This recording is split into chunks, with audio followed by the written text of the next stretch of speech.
Welcome to Transmissions Alt Mode, where we talk all news, comics, and media related to the Transformers. On this episode, we have news about the Rise of the Beast score, the giant Optimus Prime and Primal statues continue their world tour, and we've got a mixed reality live TV ad during March Madness. Today is Friday, April 7th, 2023, and this is episode 332 of Transmissions Alt Mode. Welcome to Transmissions Alt Mode, the podcast that's looking forward to our upcoming mixed reality podcast. I'm your host, Charles, aka Big C, and I'm joined by the excellent Transmissions team, Jeremy, aka Yakko. Hey, how's it going? Let's talk Transformers. All right, as always, we start off the show by thanking our Donatreons, those lovely people who support us on Patreon and PayPal. Thank you all so much for continuing to help us out and keep the show going. We really appreciate it. This week we have two new Donatrons, so we want to give them their recognition. So thank you to Ken and Tony K. We really appreciate your support. Thank you for signing up. Tony K is also Candle Comics on the Discord. So welcome to the Discord. Thanks for coming on, and saw you were a big Empire of Rust fan, so enjoy hanging out in the channel there. Mike had some words of encouragement for you last episode, or in the toy show episode. So hope you're watching or listening. But welcome, thanks for joining us. Of course, as a Donatron, you get a bunch of perks. One of those is access to bonus content that includes all the episodes of our bonus show, We Like Big Bots, and that's done by Daryl and Dr. Pants. There's 10 episodes on our Patreon page right now. You can go watch them all. They're pretty good, all dealing with big bots in Daryl and Dr. Pants' collections. We've got Titan class figures, we've got Unicron, we've got Combiners, got big guys like Six Shot, Overlord, lots of big bots out there. So, and there's promise of many more episodes coming soon. So look forward to that. And they'll be tackling more of those big bots. We also have our awesome Transformers Live Play RPG podcast, Empire of Rust. That's done by our awesome producer and editor, Mike. And this week we are getting ever closer to episode 100, the big milestone. This week, the bonus version of episode 98 is available to all our patrons, all our Donatrons. It's on our Patreon page, so you can get that right now. The regular episode of Empire of Rust, episode 99, will be on the free Empire Rust feed. That will be transmissionspodcast.com/Rust. That will be coming out this Monday, April 10th. So only a couple more days as you're listening to this. Episode 99 is titled, You Just Keep On Fighting Till You Beat the Shark Quake. And Mike tells us that's a Portal reference, but I had no idea. It's apparently a take on a line from the song Stay Alive at the end of the first game. All right. Okay. So there you go, Mike. We did it. So, everyone who's looking forward to Empire of Rust, we're getting ever closer to episode 100. So just a couple more weeks, we'll be there. All right, well, let's jump in. We've got a bunch of media news to talk about this week. Okay, first up, we've got information about the musical score for Transformers Rise of the Beast. It's being composed by young Nick Bontemps. Bonton, maybe. Sorry, apologies for butchering your name, but awesome that you're composing the movie. I believe I saw some pictures on Instagram where he was hanging out with Steve Jablonsky, who did the score from the first live action movie. Or did he do all? I think he did all of them except for Bumblebee, I believe. Okay, so the best part of most of those movies. Yeah, definitely. So, good. I believe they are friends or mentor, mentee. I don't know. There's some close relationship there, which bodes well in my mind for Rise of the Beast. That's true. I agree. So congrats to young Nick for getting this gig and being able to do the musical score, and we're looking forward to it. So hopefully, and I guess these days they don't release the score on CD. Like I still have my CD from the 2007 music score, but I guess they don't release them on CD anymore. Maybe we'll It's be able all to on get streaming. get a Spotify list or something once we can. Although you might want to movie. wait until you see the movie because the tracks generally spoil major plot points. That's true. Yeah. All Like right. Death of Qui-Gon Jinn or whatever it was called from Phantom Menace.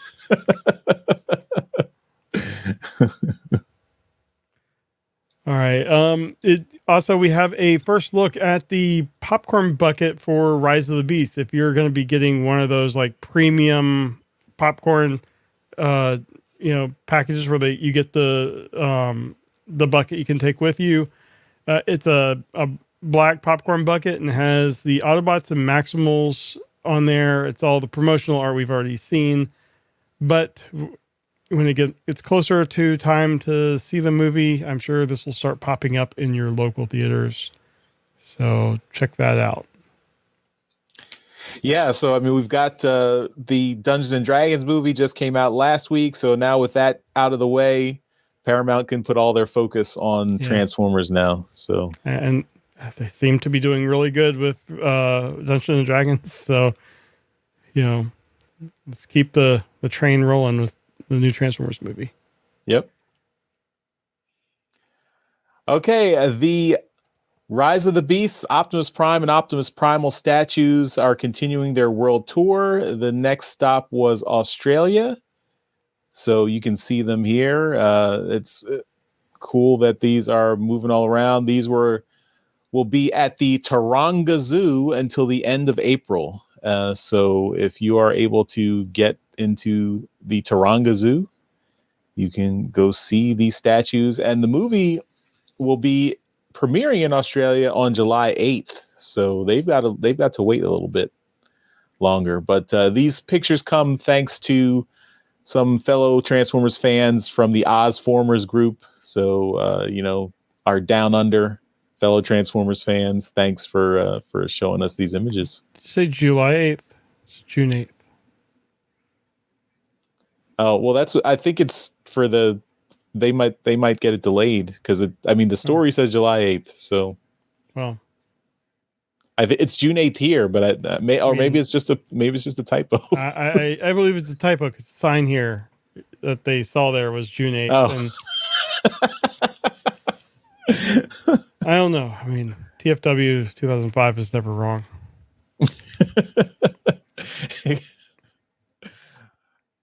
Who are you going to believe, TFW or your photographic evidence? Right. You know what? I believe they have more than one of these though, because in Spain the statues are also being on display until April 9th. And it's actually the movie's premiering on June 9th there. So, Australia's a day ahead of everyone else. But these are, basically the same statues, and really cool seeing them making their way around everywhere. So, also in this article, there is a video of the statue assembly that was on the Paramount Pictures Spain YouTube channel. I think I don't know if we have a picture here of it, but you can see in the thumbnail, they're assembling the head on Optimus. So cool.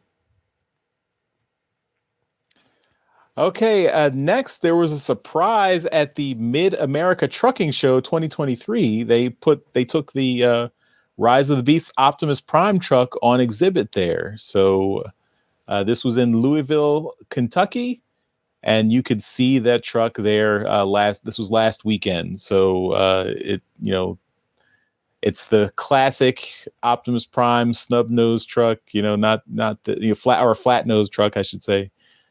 So that's the Optimus Prime we all grew up with. Well, Jeremy and I said Jeremy and I grew up with. I don't know. For whoever's listening, maybe not you, but we grew up with that version of Optimus Prime. So it's cool to see it. A big truck representation. I mean, for years we've had the Bayformers version traveling around, but it's nice to see good old G1. Might not be as aerodynamic, but it looks really cool. Last weekend when we were coming home from our spring break trip, I actually saw a classic one of these. It was all white, and I'm like, oh, Ultra Magnus. It was just the cab driving, but it was clearly, it was from the 80s. It was an old truck. Neat. All right, and then we have during the NCAA Final Four, they had an ad for Rise of the Beast that is a mixed reality live TV spot, and we are going to just play the whole thing now. I apologize to everyone listening on audio, but I haven't watched this myself, so I have no idea what we're getting into. Charles, I don't know if you've seen it. I have not seen this either, so. All right. So this will be interesting. And all I've seen is the picture here of where they apparently are coming out of the basketball court or something. So Optimus Prime and basketball goes together. So we'll see what it is. I'm going for a layoff. You've never faced anything like this.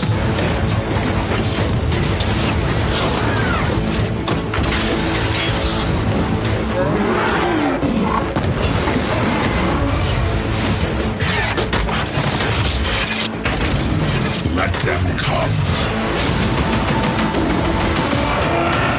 And if you don't know, now you know. And we're all safe for the moment here in Houston. Be sure to check out Transformers Rise of the Beasts in theaters June 9th. All right.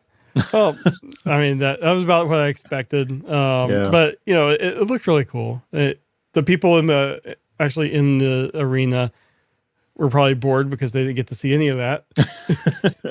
But basically, for people listening, the court basically changed into a CGI court where Primal and Optimus Prime came up, and then it just panned up to the scoreboard where you saw the Rise of the Beast trailer information. So, but it's cool. We're starting to get more of this. Like you said, Dungeons and Dragons is out now, so the marketing focus can go on Rise of the Beast. Yep.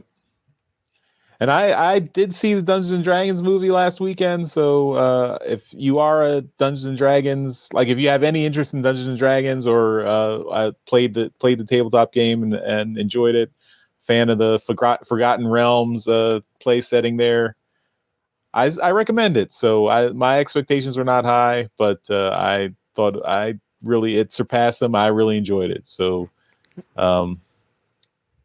recommendation. That's really the best way to go into any of these movies now. Just don't have any high opinion going in, and you'll never be let down. I think you can still get let down. Okay, yeah.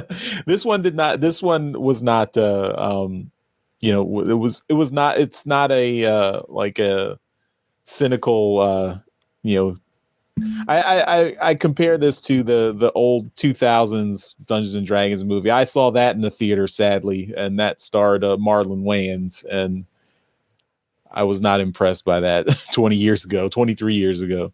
So this one actually, it was really well done, well made, a fun action comedy. Actually had some really funny moments. I laughed out loud in the theater watching it. So I mean, Chris Pine is the lead, right? Yeah, and he does a great job. Except for the Wonder Woman 84. I mean, I guess he did a good job. The content that wasn't his fault. Yeah.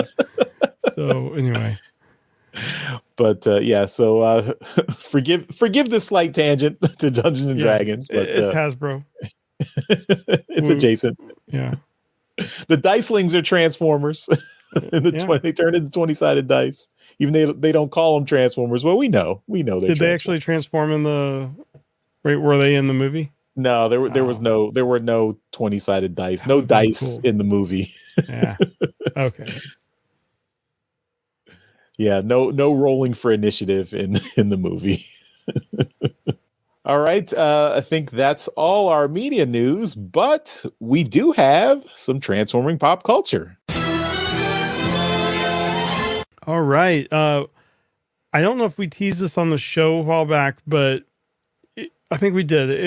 The showrunner of Star Trek Picard mentioned during some interviews that if you were a fan of the 86 Transformers movie, there was something this season in Picard that was an homage. And we were all talking like, is it going to be like a line from the movie, or is there going to be just like, a figure in the background or something like they did? Was it Alien or Aliens has the Shockwave Yeah. figures in the Yeah. in there. something like that, where you could just like use it as a prop and it was just kind of a hidden, but it happened in this latest episode.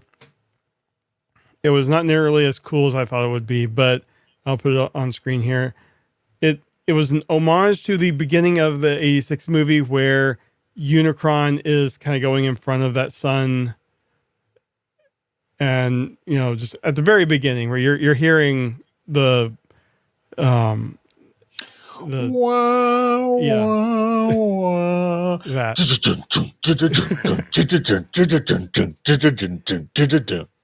So anyway, in Star Trek Picard, you see the USS Titan going by a star, or I guess it is a sun, in kind of a similar silhouette. And that was the homage. And I don't know. I feel a little bit like it could have been better. The bad guy ship in the series. I mean, I guess spoiler warning if you haven't been watching, but I mean, there is a bad guy ship in every Star Wars or in every Star Trek. This one is called the Strike, and it kind of has some, I guess, I don't know, they aren't tendrils there, but Claws? I guess claws, kind of like the shape of it is reminiscent of like Unicron's wings when he's in robot mode. So, kind of, it's aggressive looking. And I think if it was that ship, it would have been a better homage than the Titan, which is, a Federation ship where all our heroes are on it. But I don't know. I'm still happy that Terry Matalas, the showrunner of Picard, is a Transformers fan. So, I take every win that I can get. Well, the Shrike in the 86 movie, Cup told a story about when they were, when the missiles were closing in their shuttle. Hot Rod says they're closing on us, and Cup says, "Yep, like the Shrike bats at Dromadon." See, missed opportunity there. So maybe someone inverts polarities at some point in the Picard episode. Aren't they're always inverting polarities in Star Trek? So. But anyway, it is nice that there is, this homage there, and the season 3 of Picard's been a lot of fun, so I'm enjoying it. I still got to catch up, so I'll. This is incentive to catch up. If you haven't watched any of Picard, I know this is another tangent, but if you haven't watched any of Picard, you can actually just jump into season 3. I mean, you miss a little bit from earlier seasons, but I think if you're a fan of Next Generation, Deep Space Nine, Voyager, you can just jump straight into season 3 and you won't miss too much. Okay. I have seen season 1. I have not seen season 2. I've heard bad things about season 2, but I liked it, but I'm easy to please. Okay, that's it for Transforming Pop Culture, and we will move on to convention news. All right, we have a couple TFCon Toronto updates since LA is now done. We are heading towards July 14th through 16th for TFCon Toronto. And they have announced that Terry McGovern is going to be there. He was the voice of Windcharger, Wild Rider, and Onslaught in G1. And he was also probably more well known as the voice of Launchpad McQuack in DuckTales. So, I imagine that a lot of people will want to talk to him about that because Launchpad is a very iconic voice. Very cool. And next, really, he is kind of a mainstay at TFCon Toronto these days. David Kay, the voice of Megatron in Beast Wars and Megatron in the Armada trilogy, as well as Optimus Prime in animated. He's going to be there. He's always a great guest, so it'll be great to see him again. Maybe he'll remember to bring our shirt that we gave him. Was he at TFCon LA too? Because he was at Chicago. Not sure. Okay, but yeah, he's in Chicago. Yeah, so he's hitting hitting multiple TFCons. That's cool. Awesome. Yeah, it'd be great to see him and again. He's a native, or he's from Canada originally, so he tends to go to Toronto when he's invited. Yep. Awesome. All right, yeah, the guest list for TFCon Toronto is going to be ramping up in the next couple of months, so we will look forward to that. Yep. All right. And that takes us to the end of this episode of Transmissions Alt Mode. As always, at the end of every episode, we give a shout out to our masterpiece donatrons. These are the folks who continue to support our podcast at the highest level on Patreon, and that's why we give them a shout out in every episode. So thank you again to John 4X11Good and Demon Tech 82. We really appreciate your support. You guys are awesome. And thank you to everyone out there who's watching and listening. We really appreciate the support, and we will see you next time. Bye-bye. Bye. Later. Thank you for listening to this episode of Transmissions. If you'd like to join the conversation, travel to our Discord channel at transmissionspodcast.com/Discord. Want some cool transmission swag? Feast your eyes on our transmissions gear at transmissionspodcast.com/shop. If you'd like to support our podcast, go to transmissionspodcast.com/support or tell your friends about our show. We'll see you next time.